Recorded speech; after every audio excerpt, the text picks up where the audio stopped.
Morning class 7th. Today in our SST class we are going to start chapter numbers first of history, that is tracing changes through thousands of years.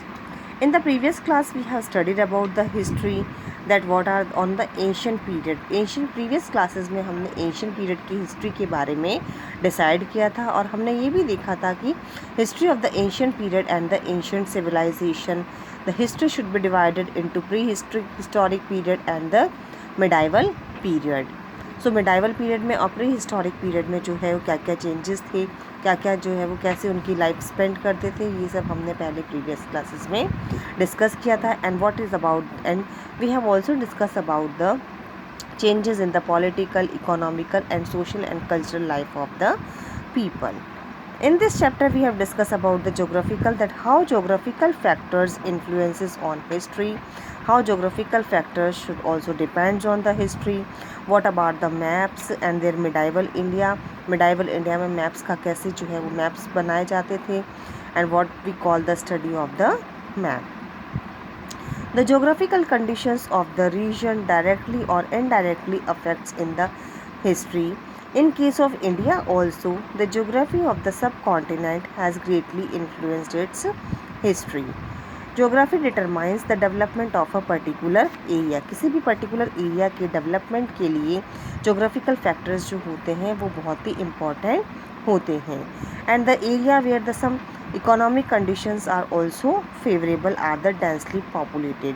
Means in this way we can say that those areas who have well developed from the economical favorable conditions point of view are densely populated, whereas on the other hand we can say that when the geographical conditions are not favorable, or we can say the unfavorable conditions of the geography, where the sparsely population should be reside. जहाँ पर unfavorable environmental conditions provide होती है वहाँ पर जो है वो बहुत कम population रहती है, whereas जहाँ पर जो है जहाँ पर environmental conditions favorable होती है वहीं पर जो है वो population ज़्यादा रहती है.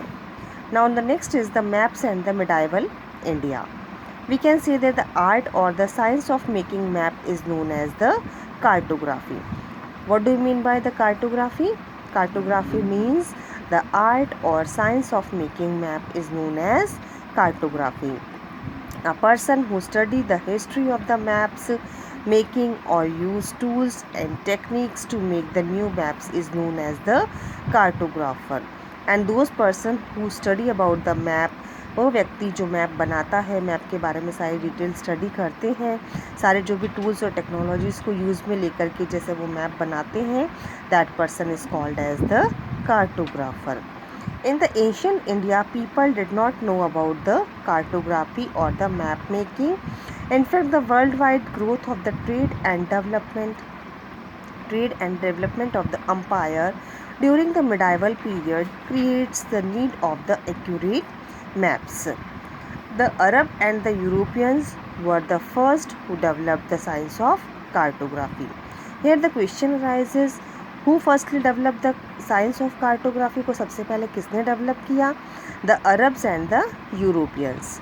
अरब्स और यूरोपियंस ने सबसे पहले जो है वो मैप की कार्टोग्राफी को डिस्कवर किया, and they fail that there is a need for the map. और उन्होंने ये सोचा कि हमें जो है एक मैप की, जब हमें लॉन्ग जर्नी करनी होती है तो हमें एक पर्टिकुलर मैप की रिक्वायरमेंट होती है. So the Arabs and Europeans helped Indians to learn about the cartography. Next topic is the historians and their sources. As we know that the clues and evidences on the basis of which we write the history are known as the sources. Historians use the different types of sources to learn about the past. उन्होंने past की study करने के लिए different type के sources के बारे में study किया, उनको लर्न किया, और उसके बाद में उन्होंने नॉलेज गेन करके जो है वो हिस्ट्री को, और उनसे हिस्टोरियंस ने उन्होंने अपने डिफरेंट सोर्सेज को उन्होंने कलेक्ट किया. So now on the basis of this they also divided the history into the two parts. The first is the archaeological source and the second one is the archaeological source and literacy sources. So first of all we have discussed about the archaeological sources. Archaeological sources means the study of the past culture and the periods of history by examining the remains of the buildings and the objects found beneath the ground. Archaeological sources means वो past cultures की जो history, past cultures की study जिनमें उन्होंने जो है वो buildings और ऑब्जेक्ट्स जो ग्राउंड के नीचे या ग्राउंड पर जो बने हुए होते हैं, जो बिल्डिंग्स वगैरह, उनके बेसिस पर उन्होंने उस सोर्सेज को कलेक्ट किया. And among the archaeological sources exploration and excavation of the medieval towns, caravans, satraries and villages highlight the various aspects of the societies and the culture. अब ये जो इन्होंने आर्कियोलॉजिकल सोर्सेज के बारे में जो फाइंड आउट किया था, जो मिडाइवल पीरियड के अंदर जो टाउन्स वगैरह थे, विलेजेस थे, कारावंस थे, जो भी बिल्डिंग्स वगैरह जो उन्होंने फाइंड आउट किया था, उसके बेसिस पर उन्होंने जो है वो इन सब चीज़ों की स्टडी की.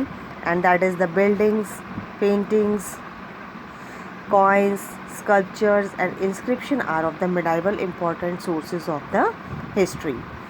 Now the next topic is the buildings or the monuments. Which type of buildings they studied about the source as the sources in the archaeological source. Any building that has historical significance is considered as to be the monuments. ये देखिए यहाँ पर आपको example दिखाया जा रहा है. This is the example of the Qutub Minar. And this is the archaeological source of the building. Okay, so it is considered as a monument. It may be buried as in the case of Harappa or still standing like the Red Fort in Delhi. अब कुछ जो है वो हरप्पा की सभ्यता से आपको जो है वो हरप्पन सिविलाइजेशन से हमें फाइंड आउट हुए हैं, जो कि हरप्पा के सिविलाइजेशन ही नीचे बरिड हो गए थे, दब गए थे. और कुछ एग्जाम्पल्स है जैसे कि red fort in Delhi. The buildings may be in the form of the temples, forts, palaces, etc. They are all the sources of the historical buildings or the monuments, which provides us the great or useful information about the development of their art and architecture. जो हमें वहाँ के उस time period के art और architecture के बारे में जो है हमें डिफरेंट टाइप्स की नॉलेज प्रोवाइड करवाते हैं. एंड और उसकी एग्जाम्पल्स हैं जैसे कि Qutub Minar, Buland Darwaza, red fort and Taj Mahal. All are these the examples of the archaeological sources of the history. Now the second one is the paintings. Paintings में बहुत सारी जो है वो पेंटिंग्स वगैरह है, जिसमें पेंटिंग्स के बारे में हमें जो है वो वहाँ के कस्टम्स, ट्रेडिशंस, उनकी फूड हैबिट्स, उनके ड्रेसेस, उनके ऑर्नामेंट्स, वो लोग क्या क्या चीज़ें पहनते थे, कैसे उनका लिविंग स्टैंडर्ड था, मेंटेन करते थे. ये सारी चीज़ें जो हमें पेंटिंग्स और दूसरे जो है वो आर्टिफैक्ट्स, कला से संबंधित जो भी पेंटिंग्स वगैरह हमें मिली हैं, उससे हमें मिडाइवल टाइम पीरियड के कल्चर के बारे में मालूम चलता है. एंड अदर आर्टिफैक्ट्स जैसे कि pottery, ornaments etcetera will also give the valuable information about this period. The next one source is the coins. Coins is also an important another archaeological source of the history. History को find out करने के लिए हमारे पास में coins भी जो है medieval time period के अंदर जो कॉइन्स चलते थे, उस कॉइन्स के लिए से भी जो है वो हमें जो है स्टडी मालूम चलती है. Now the study of the coins is called as the numismatic. Study of coins को क्या कहा जाता है? Numismatics. And coins tells us about the kings, the extent of their empires, economic status of their kingdoms, dates, languages, what they were used. अब वो उनका kingdom कैसा था, कैसा उनका साम्राज्य था, कौन कौन सी इकोनॉमिकल स्टेटस वो लोग फॉलो करते थे, क्या उनकी लैंग्वेजेस थी, कैसे उनका ट्रेड था, बिजनेस कैसे करते थे, उनके रिलीजन्स कौन कौन से रिलीजन्स को वो लोग फॉलो करते थे, उनकी लिटरेसी स्किल्स क्या थी, उनके पर्टिकुलर टाइम पीरियड के अंदर द्रव्य परीक्षा कैसे होती थी. And all these are should be famous. Coins books on the coins was written during the reign of the Alauddin Khilji.